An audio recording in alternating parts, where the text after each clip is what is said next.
ಶಿವಯೋಗ, ಕಾಯಕ, ದಾಸೋಹ, ಸಮಾನತೆ, ಸ್ವಾತಂತ್ರ್ಯತೆ ಇಂತಹ ಮಹೋನ್ನತ ಮೌಲ್ಯಗಳ ಮೂಲಕ ಭಾಲ್ಕಿಯ ಸಂಸ್ಥಾನ ಹಿರೇಮಠವನ್ನು ಅಕ್ಷರಶಃ ಕರ್ತಾರನ ಕಮ್ಮಟವಾಗಿಸಿದವರು ಕಾಯಕ ಯೋಗಿ ಪೂಜ್ಯ ಶ್ರೀ ಡಾಕ್ಟರ್ ಚನ್ನಬಸವ ಪಟ್ಟದೇವರು.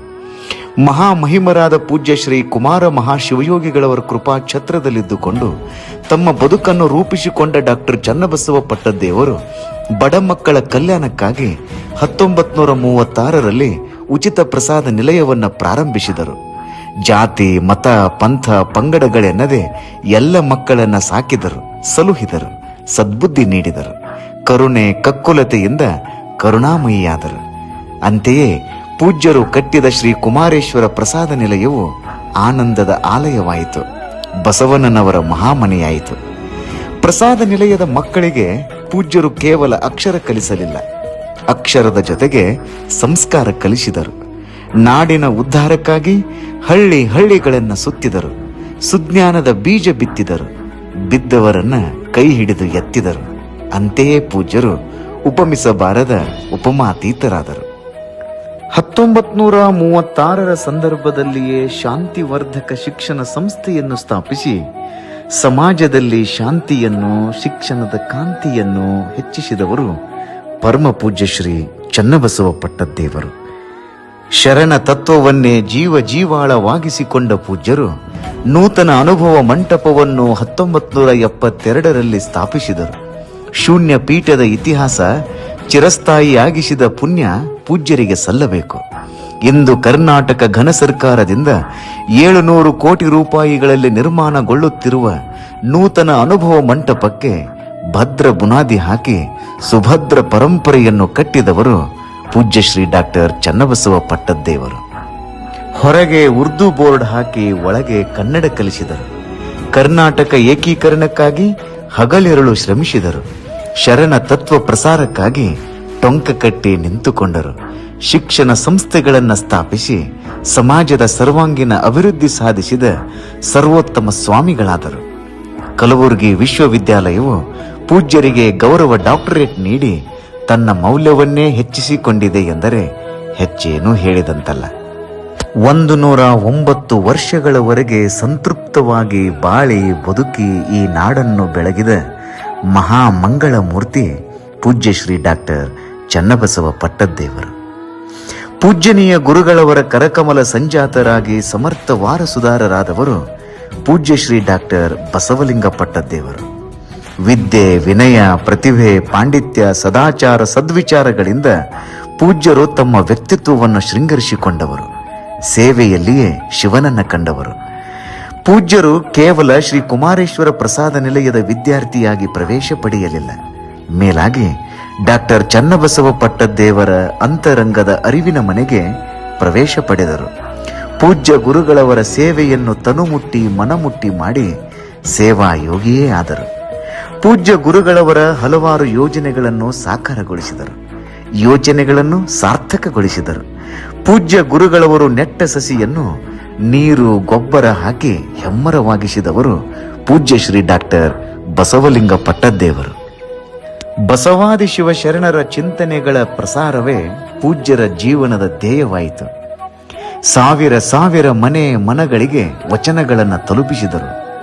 ಹಳ್ಳಿ ಹಳ್ಳಿಗಳಲ್ಲಿ ಬಸವನ ಬಳ್ಳಿ ಹಬ್ಬಿಸಿದರು. ಓಣಿ ಓಣಿಗಳಲ್ಲಿ ವಚನ ಓಂಕಾರ ಮೊಳಗಿಸಿದರು. ನಗರ ನಗರಗಳು ಶರಣ ತತ್ವ ಆಗರಗಳಾದವು, ಸಂಸ್ಕೃತಿಯ ಸಾಗರಗಳಾದವು. ವಚನಗಳ ಕುರಿತಾಗಿ ಮಹಾರಾಷ್ಟ್ರದಲ್ಲಿ ಮಹಾಪ್ರಸಾರ ಮಾಡಿದರು. ಪೂಜ್ಯರ ಪ್ರಯತ್ನದ ಫಲವಾಗಿ ಬಸವ ತತ್ವಗಳು ತೆಲಂಗಾಣದಲ್ಲಿ ತೆನೆಬಿಟ್ಟವು. ಅನುಭಾವ ಪ್ರಸಾರಕ್ಕಾಗಿ ಅಹರ್ನಿಶಿ ಶ್ರಮಿಸುತ್ತಿರುವ ಪೂಜ್ಯರ ಕಾಯಕ ಕೈಂಕರ್ಯದಿಂದಾಗಿ ಶರಣ ಸೌರಭವು ಹೊರದೇಶಗಳಲ್ಲಿಯೂ ಹೊರಸೂಸಿದೆ. ಕಂಟಿಯಲ್ಲೋ ಕಸದ ತೊಟ್ಟಿಯಲ್ಲೋ ಬಿದ್ದು ಮಮ್ಮಲ ಮರುಗುತ್ತಿದ್ದ ಅನೇಕ ಅನಾಥ ಮಕ್ಕಳನ್ನು, ಅವಲೆಯರನ್ನು ಬಸವಣ್ಣನ ಮಕ್ಕಳೆಂದು ಭಾವಿಸಿ ಅವರೆಲ್ಲರಿಗೂ ತಂದೆ ತಾಯಿಯ ಮಮತೆಯನ್ನು ನೀಡುತ್ತಿರುವುದು ಅತ್ಯಂತ ಆನಂದದ ಸಂಗತಿಯಾಗಿದೆ. ನಿರಾಶ್ರಿತ ಮಕ್ಕಳ ಬದುಕನ್ನು ಕಟ್ಟಿಕೊಡುವ ರೀತಿಗೆ, ನಿರಂಜನ ನೀತಿಗೆ, ನಿಷ್ಕಲ್ಮಶ ಪ್ರೀತಿಗೆ ಸರಿಸಾಟಿ ಎಂಬುದಿಲ್ಲ. ಅಂತೆಯೇ ಪೂಜ್ಯರು ನಿಜಕ್ಕೂ ಅಭಿನಂದನಾರ್ಹರು. ನಾಡು ನುಡಿ ನೆಲ ಜಲ ಸಂಸ್ಕೃತಿ ಸಂಸ್ಕಾರಗಳ ಕುರಿತಾಗಿ ಅನನ್ಯ ಅಭಿಮಾನವನ್ನಿಟ್ಟುಕೊಂಡಿರುವ ಪೂಜ್ಯರು ಕನ್ನಡ ಮರಾಠಿ ತೆಲುಗು ಹಿಂದಿ ಅನೇಕ ಭಾಷೆಗಳಲ್ಲಿ 463ಕ್ಕೂ ಅಧಿಕ ಗ್ರಂಥಗಳನ್ನು ಪ್ರಕಟಿಸಿರುವುದು ಒಂದು ಪವಾಡವೇ ಸರಿ. ಉಚಿತ ಸಾಮೂಹಿಕ ವಿವಾಹ ಕಾರ್ಯಕ್ರಮಗಳನ್ನು ನೆರವೇರಿಸಿದ್ದಾರೆ. ಪುಣ್ಯ ಕೋಟಿಯ ಉಳಿಸುವ ಕೋಟಿ ಪುಣ್ಯವ ಗಳಿಸುವ ಎನ್ನುತ್ತಾ ಗೋಶಾಲೆ ಪ್ರಾರಂಭಿಸಿದ್ದಾರೆ. ಸುಮಾರು 43ಕ್ಕೂ ಅಧಿಕ ಗ್ರಂಥಗಳನ್ನು ರಚಿಸಿದ್ದಾರೆ. ಪೂಜ್ಯರ ಕುರಿತಾಗಿ ಅನೇಕ ಗ್ರಂಥಗಳು ಧ್ವನಿತಟ್ಟೆಗಳು ಲೋಕಾರ್ಪಣೆಗೊಂಡಿವೆ. ಅಂತೆಯೇ ಕಲಬುರಗಿ ವಿಶ್ವವಿದ್ಯಾಲಯವು ಗೌರವ ಡಾಕ್ಟರೇಟ್ ನೀಡಿ ಪೂಜ್ಯರನ್ನು ಗೌರವಿಸಿದೆ.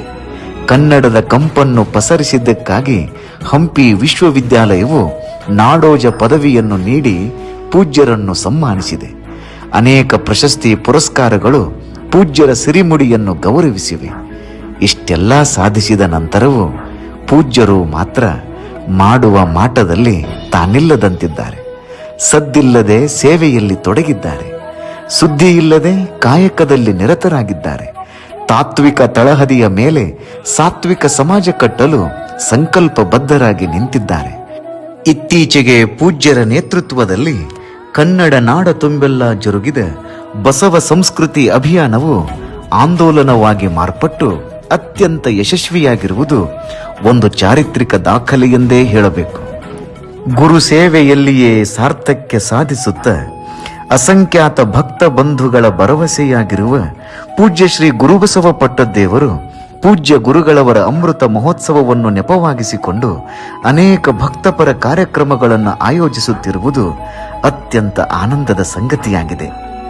ಸಮಾಜ ಸೇವೆಯನ್ನು ವ್ರತವನ್ನಾಗಿ ಸ್ವೀಕರಿಸಿ ಸಾರ್ಥಕ 75 ವಸಂತಗಳನ್ನು ಪೂರೈಸುತ್ತಿರುವ ಪೂಜ್ಯ ಶ್ರೀ ಮದ್ಘನಲಿಂಗ ಚಕ್ರವರ್ತಿ ಡಾಕ್ಟರ್ ಬಸವಲಿಂಗ ಪಟ್ಟದ್ದೇವರುಗಳಿಗೆ ಗೌರವ ನಮನಗಳನ್ನು ಸಲ್ಲಿಸೋಣ.